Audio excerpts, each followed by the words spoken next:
Hello, and welcome to Breast Cancer Conversations, a podcast brought to you by SurvivingBreastCancer.org. I am Laura Carfing, breast cancer survivor and founder of SurvivingBreastCancer.org, a nonprofit organization providing community, education, and resources to empower those diagnosed with breast cancer and their caregivers from day one and beyond. Hello, my friends. I'm so happy to be connecting with you this week on Breast Cancer Conversations. I'm your host, Laura Carfing, and if you're joining us for the first time, be sure to subscribe to our podcast and receive notifications each time we come out with a new episode. To all of you who tune in every week, welcome back. I'm so glad you're here. Today we speak with Edmunds. She joins us from the West Coast, just south of San Francisco. We talk about so many topics, specifically her journey. I asked her that tough question of reliving the day she found out she had breast cancer. So for those of you who are listening and kind of curious what happens once you hear those terrible words, you have breast cancer, this is kind of what you can expect. I think depending on your diagnosis, you could either have chemotherapy prior to surgery or after surgery if you are a candidate for chemotherapy. And in this case, Caitlin did have neoadjuvant chemotherapy, which means that she had chemotherapy prior to surgery. She is a triple-negative breast cancer thriver and also experienced and chose to have fertility treatment done so that she could preserve, is probably not even the correct term, but she decided to have her eggs harvested and preserved. So I think this is a great episode because we haven't yet talked about that topic, and she gives really great insight into what that process is like and what someone can expect if they do decide to harvest their eggs prior to starting chemotherapy. I did break this podcast up into 2 episodes, so this is part 1. Part 2 will be coming out on Thursday, where Caitlin gives even more advice and her experience using cold caps. So, thanks for tuning in today, and welcome to the conversation. Welcome to Breast Cancer Conversations. I'm so glad that you are available to share your experience with breast cancer and provide hope and inspiration to all of our listeners. I know our Surviving Breast Cancer community has a little bit of information about you because you submitted one of your stories to us and it went out in our newsletter, which was awesome. Not one breast cancer diagnosis is the same. We all make very different decisions when it comes to our own diagnoses and, whether we're going to have a lumpectomy or a mastectomy, if we're going to take active treatment, or perhaps I've spoken with some women also who have decided against chemotherapy and go more of a holistic route. So there's so many just great topics in this community, and I love being able to share that. So yeah, I'm so glad to have you on Breast Cancer Conversations today. My name is Edmunds, and I'm from the Bay Area in California, San Jose, which is a big city. I feel like a lot of people have not heard of it, but we're close to San Francisco. So yeah.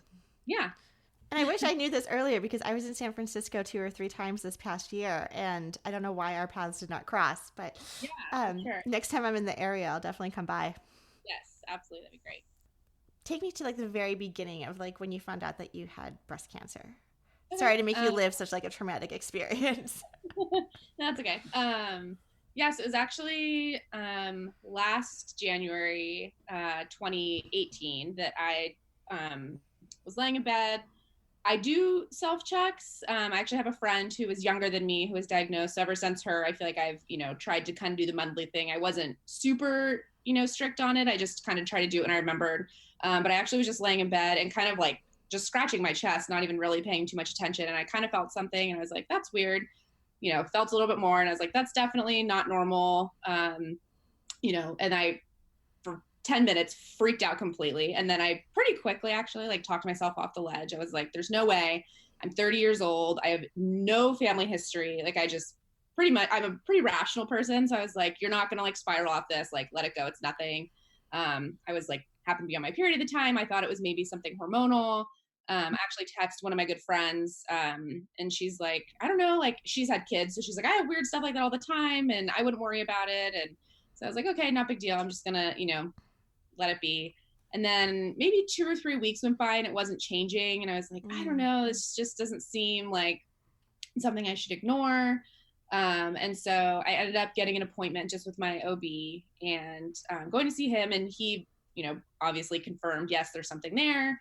But was not concerned. He's like, you're so young. It's probably a cyst or something that he's like, it's probably gonna be pain. You might have to get it drained, but don't stress on it. And he said, but to be safe, I do want you to get into a specialist pretty quickly, just to make sure. And so that was on like a Thursday. He ended up actually getting me an appointment for the first thing the next morning, over at like the breast care center. So they did an ultrasound, and I feel like 2 seconds into that, I was like, oh, this is not going well. She pretty quickly like went from where it was like on my chest over to my armpit, and then went back, and she's like, I'm gonna get the doctor. And I was like, oh, okay. Okay. So the doctor came in, and they were like, yeah, there's definitely something there. You know, it looks a little concerning. I'm gonna have you do a mammogram right now. And I was like, okay.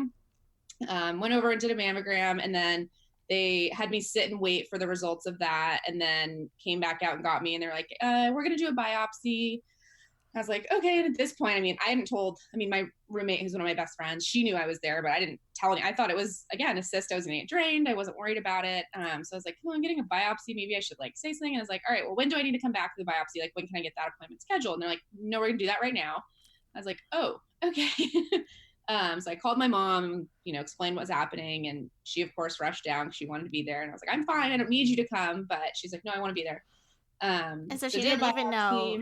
Sorry to interrupt. So your mom didn't even know that you were going to like get a mammogram or ultrasound or anything. So she's like, I was going to the OB. Like because again, I thought it was like no big deal. Right. And so she's like, I was like, I'm at Kaiser and I'm doing, this. And I was like, they just seem a little concerned. And she's like, okay, I'm gonna come down there. So she came and met me. And they did a biopsy on the mass, I guess is what they were calling it at that point, which was kind of on the top of my like left chest. And then they did one on an enlarged lymph node as well.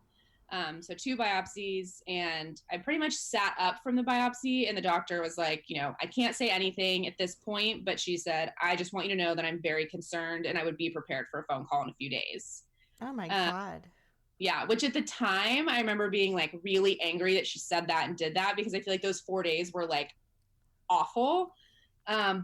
But looking back now, I'm really glad she did, because I feel like I would have been like just floored with the diagnosis, which obviously it's still scary and shocking, but it did help me prepare a little bit better, I think. Sure. And I would have been more scared and anxious, I think, if, I don't know, I'm glad at least I had a few days to kind of come to terms with the possibility that this was happening. Sure. So in those 4 days, like, do you Google everything, or was your mind racing, or did you try to stay away from Google?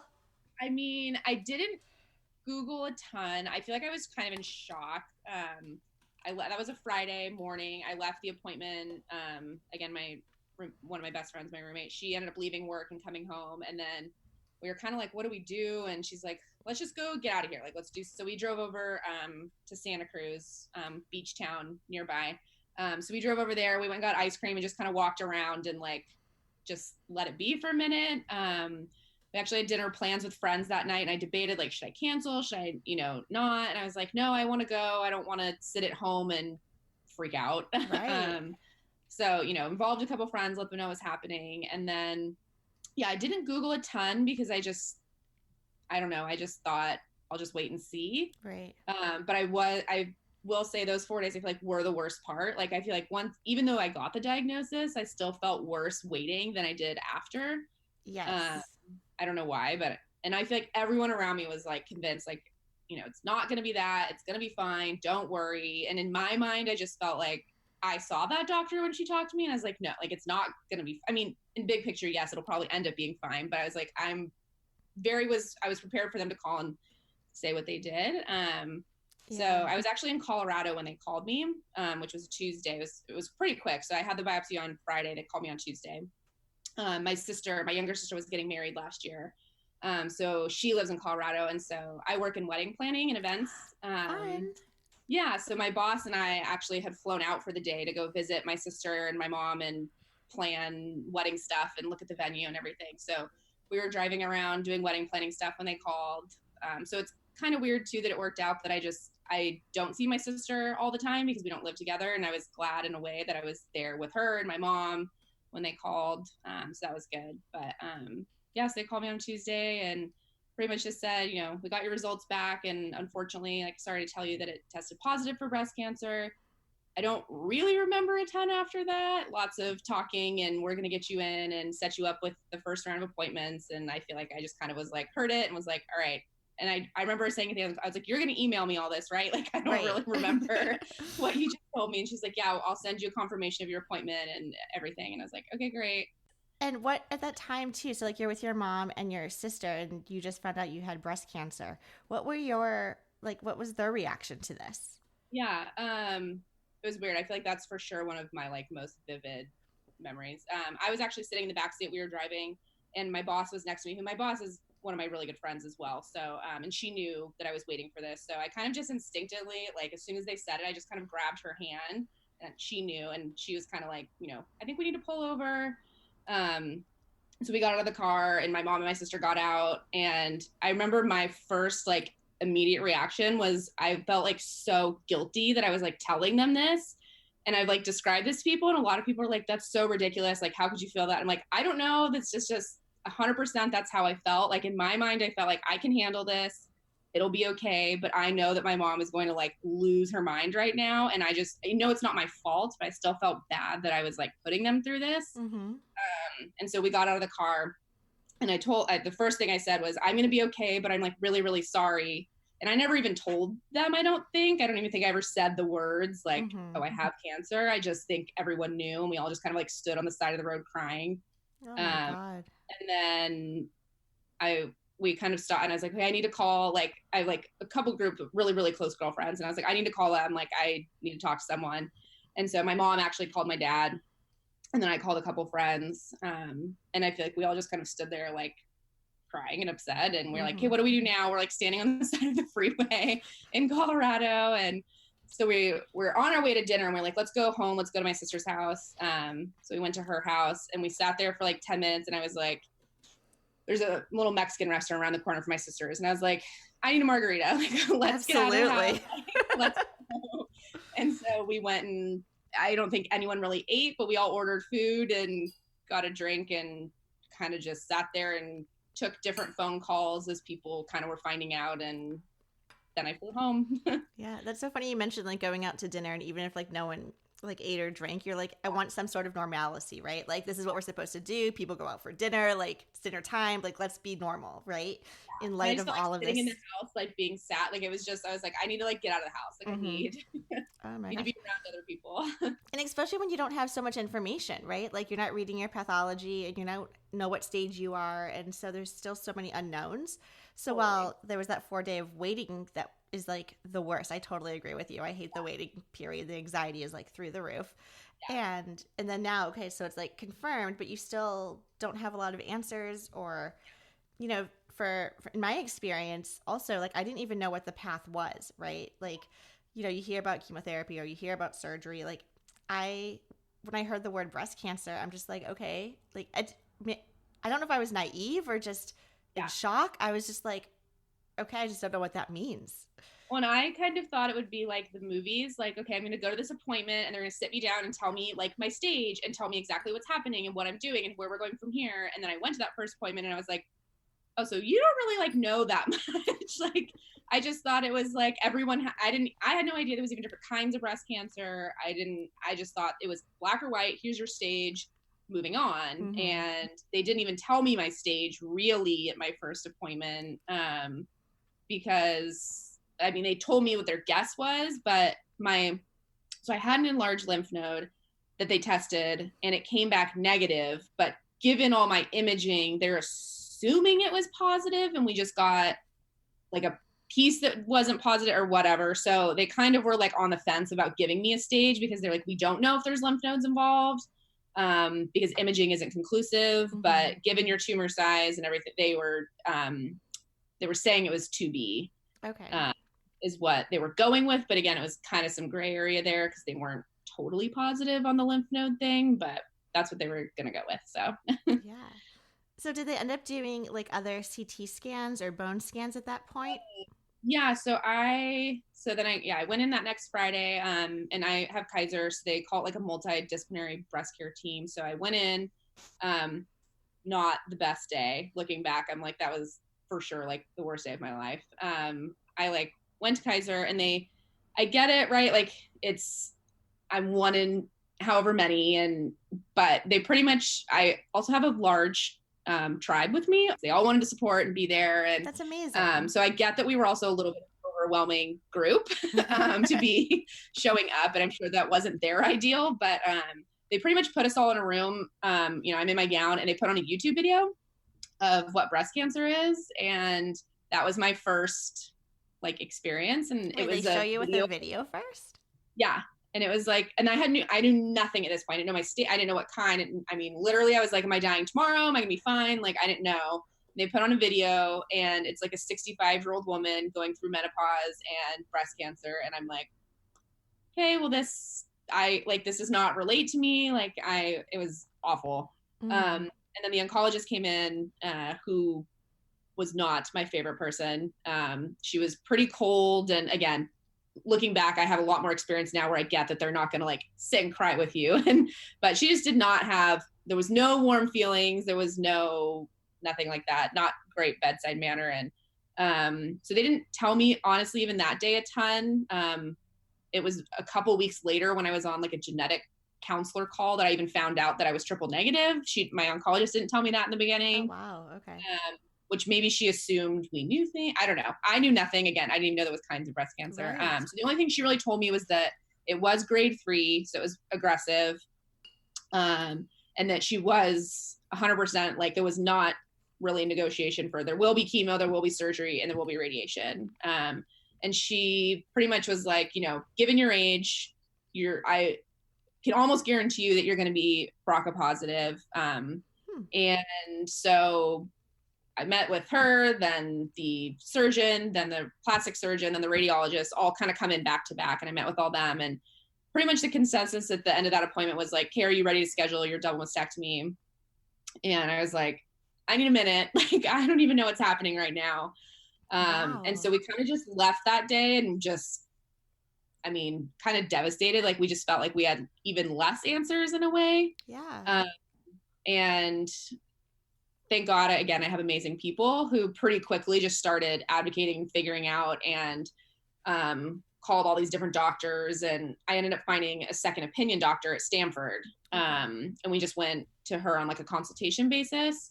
And it was amazing to meet with her. I felt like I left that appointment and I walked out. My dad's like, you look so good. And I'm like, well, I feel like I'm not dying now. I feel like I know what's happening. My gosh. Yeah. And I feel like I'm, I have it under control. So she explained everything to me. She broke down what triple negative was, what kind of tumor I had. And she actually gave an opinion on a course of treatment based on my specific situation. So not as much of a blanket, here's what we think given your age, given this. It was more no, this is the kind you have, here's what I think. And so that was great. I felt like then I understood a lot more about what was happening. And she actually said, I was at one Kaiser location. She said, switch to this Kaiser location. It's way better. Find out a team that you trust and like, but you're going to be fine. You're going to be in good hands. But if you didn't like that oncologist, it made you feel bad, don't go back to her. Right. Yeah. So I was switching. I got it all worked out. And then she actually had recommended, I think you had mentioned, we talked about this too, the neoadjuvant chemotherapy. So doing that first, because she was actually saying, you don't know if it's going to be genetic, and why schedule this huge surgery if you maybe don't need to have this huge surgery. So do the chemo first, buy yourself some time to get your genetic testing done. If it comes back negative, you can maybe have a lumpectomy instead. And so we decided to kind of go that route. And so, yeah, I ended up doing a MRI, a PET scan, and a CT scan. I think because of that questionable lymph node, they really just wanted to make sure things hadn't spread and all that.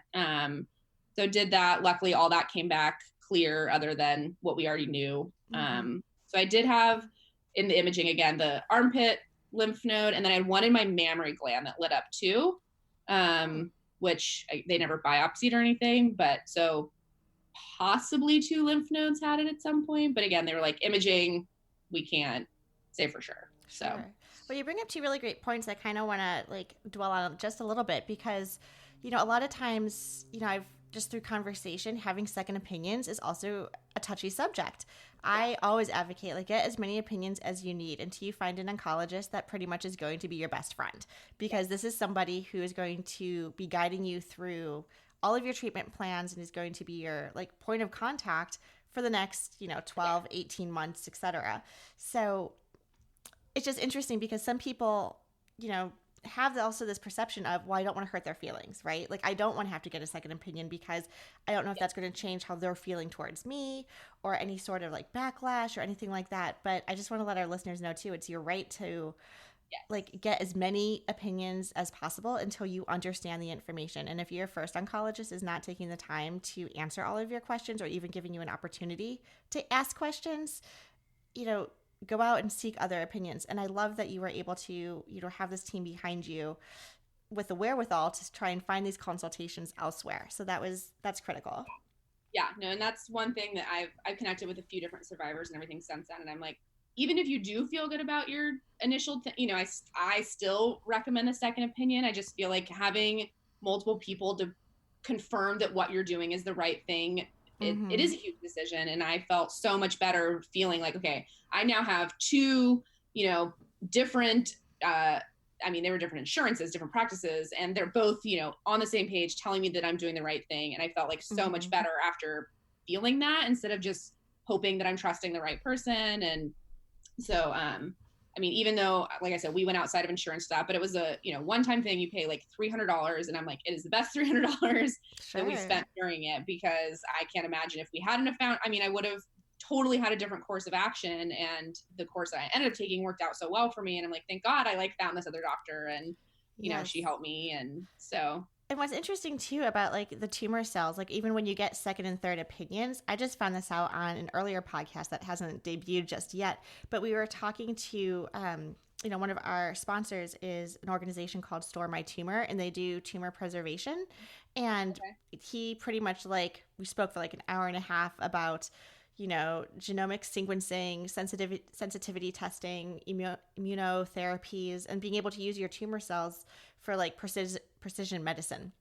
Okay. And from that conversation, he was telling me about the complexities of these tumor cells and how if one doctor is testing your tumor and then you get a second or third opinion and they're testing it, even within the same tumor cells, depending on where they're pulling that data from, you can get different results, right? Yeah. And so I think that's really important to keep in the back of my mind. That was the first time I heard that, because a lot of times you're thinking, okay, I need two exact opinions, but different philosophies definitely weigh into that. And, in your experience really highlights this, right? Like starting off with a double mastectomy versus getting the gene testing done and starting off with the neoadjuvant chemotherapy. So, there's no like right or wrong, but I think it's important to find that fit that you feel comfortable with. Yes. And I feel like once I, had that second opinion, then I ended up switching to, and I found, like you said, like my oncologist became my best friend. Like I loved her so much, still love her. And so I ended up finding her. So we kind of came up with a plan, start chemo first, followed by surgery, pending how chemo went, what kind of surgery. And then radiation was pretty much always on the table. I feel like they were never like 1,000%, but I got the impression, yes, it was happening.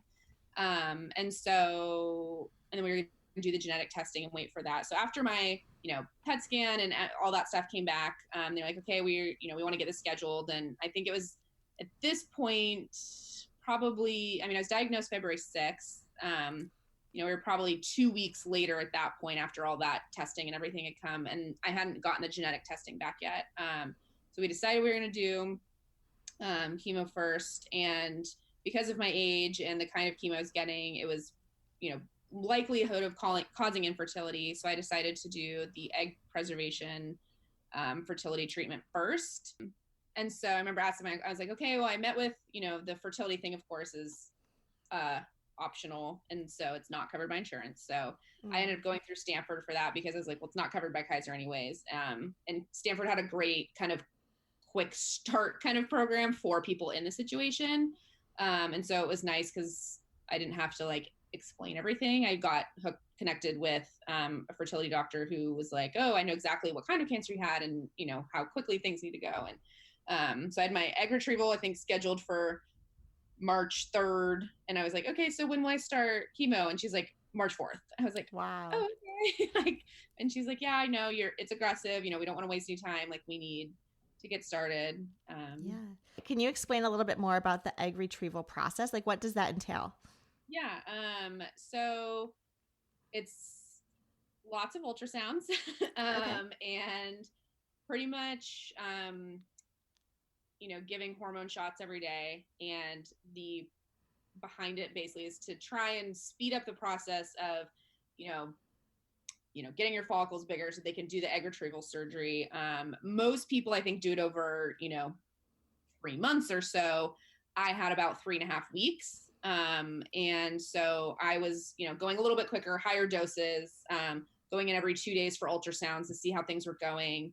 In the beginning, I couldn't even see a needle, look at a needle across the room, hated it. And then, you're learning to give yourself shots in the stomach every day. Oh, wow. Which at the time I was like, oh, this is awful. Now I'm kind of glad I did that first. It was a very good intro as to what the way worse stuff that was going to come. So I did that. Were there any side effects from the shots or anything? No, it was I didn't notice a ton. I know some people said they get mood swings or different things. Okay. I didn't notice a huge difference doing the shots.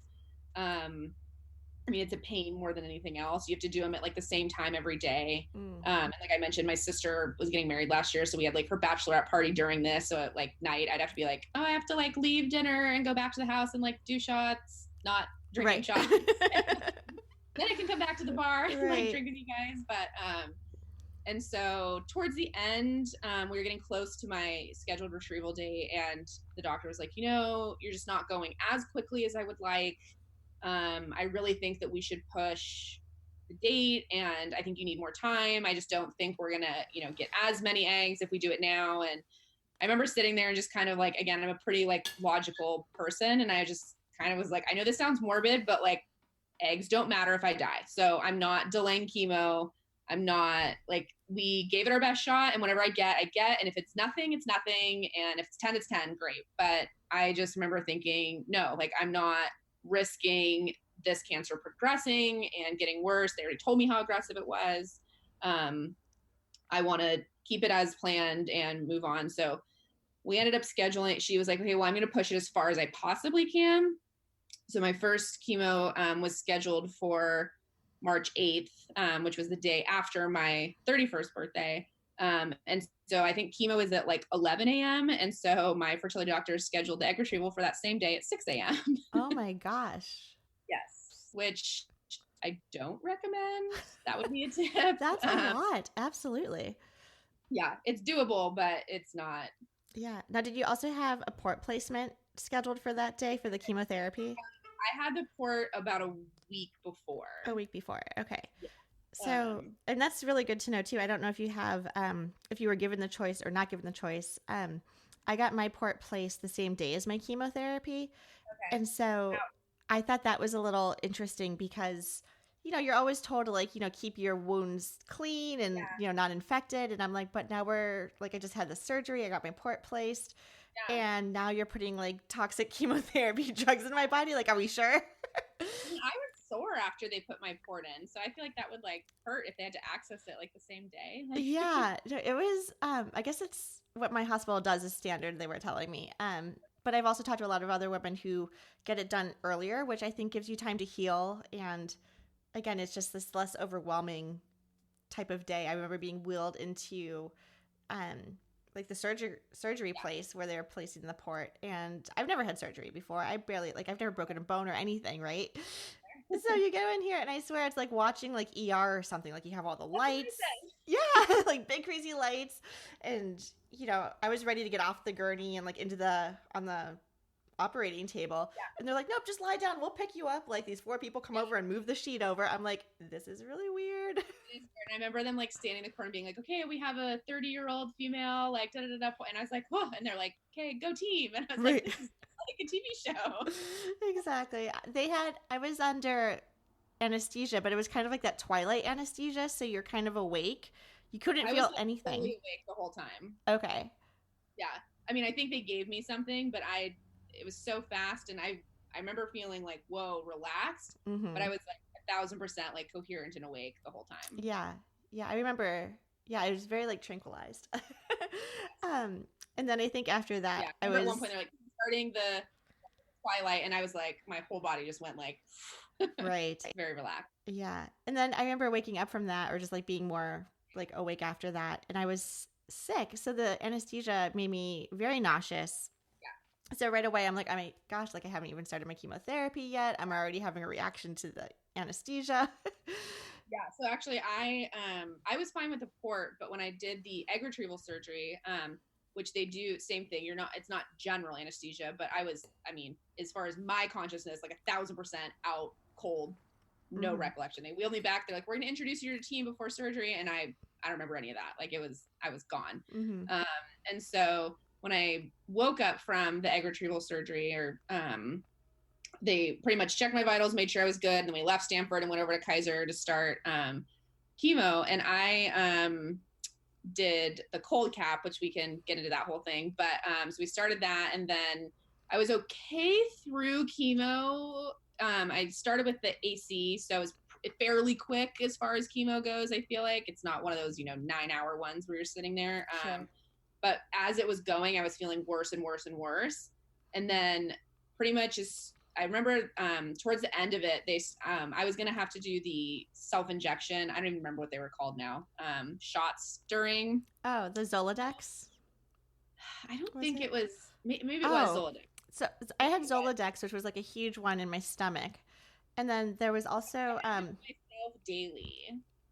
Like Neulasta, I think was another shot that I got like the day after.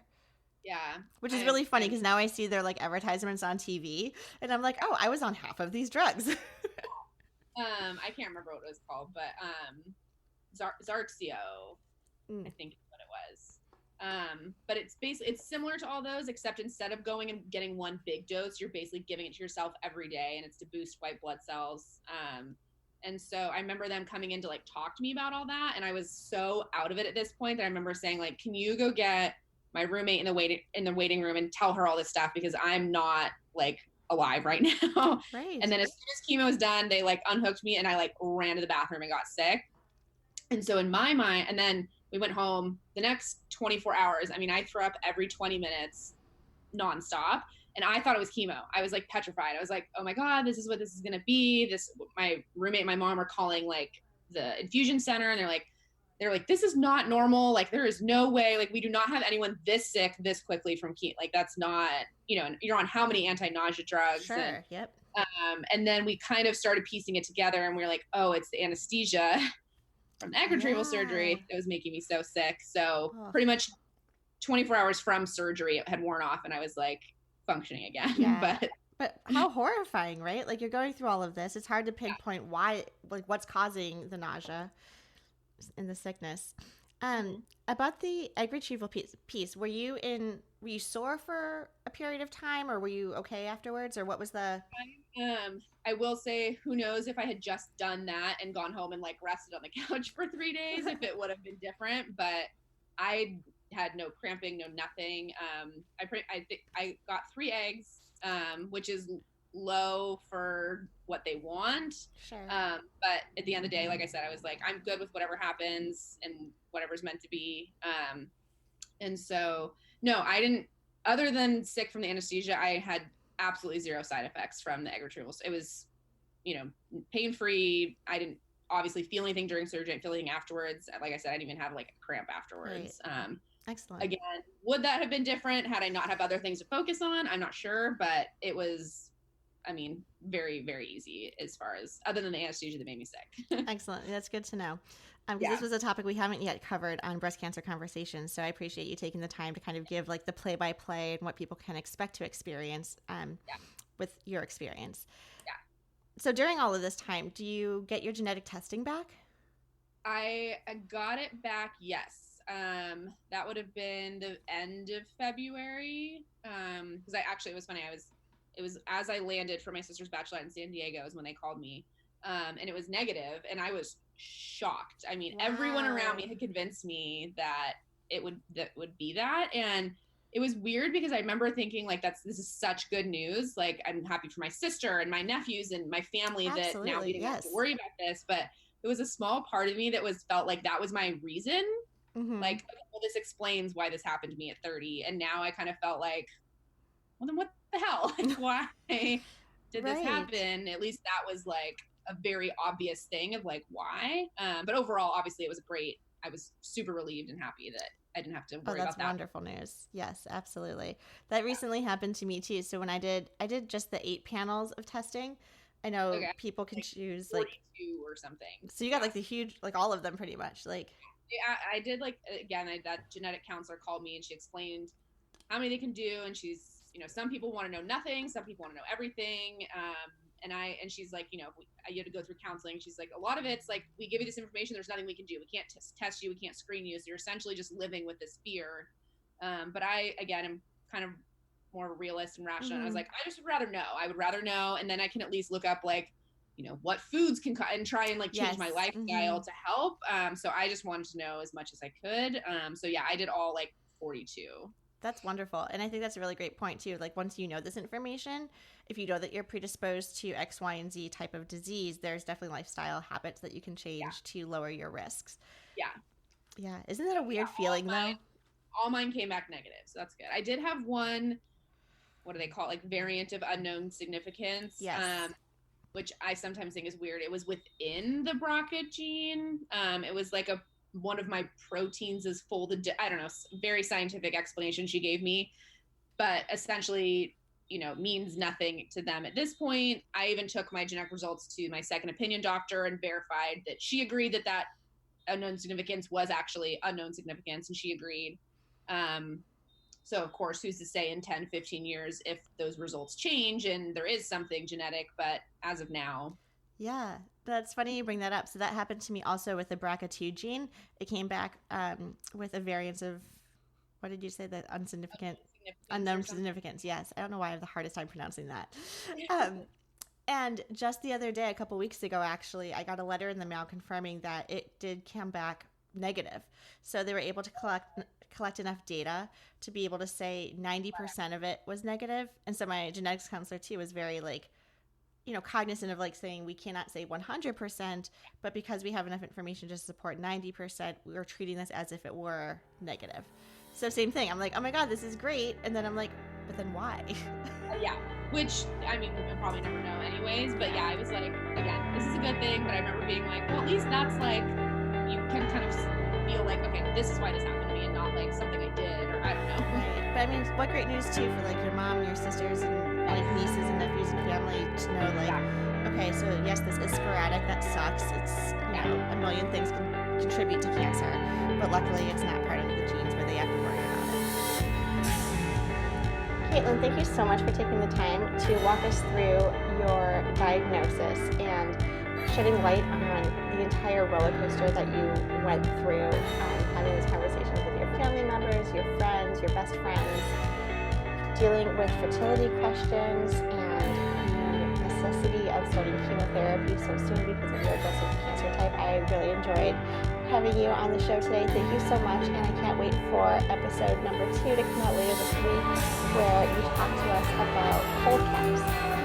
So for those of you who don't know, cold caps is a tool that people can use to mitigate some of the side effects of using your hair due to chemotherapy.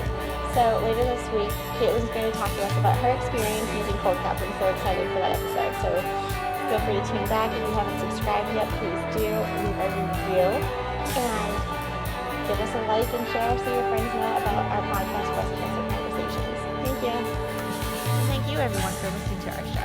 I would like to acknowledge that all of the information on our podcast are from personal experiences and are not a substitute for professional medical advice. You should always contact your medical care team. If you're looking for specific topics or would like to be a guest on our show, please feel free to reach out to me. My email is laura@survivingbreastcancer.org. Until next time, keep on thriving.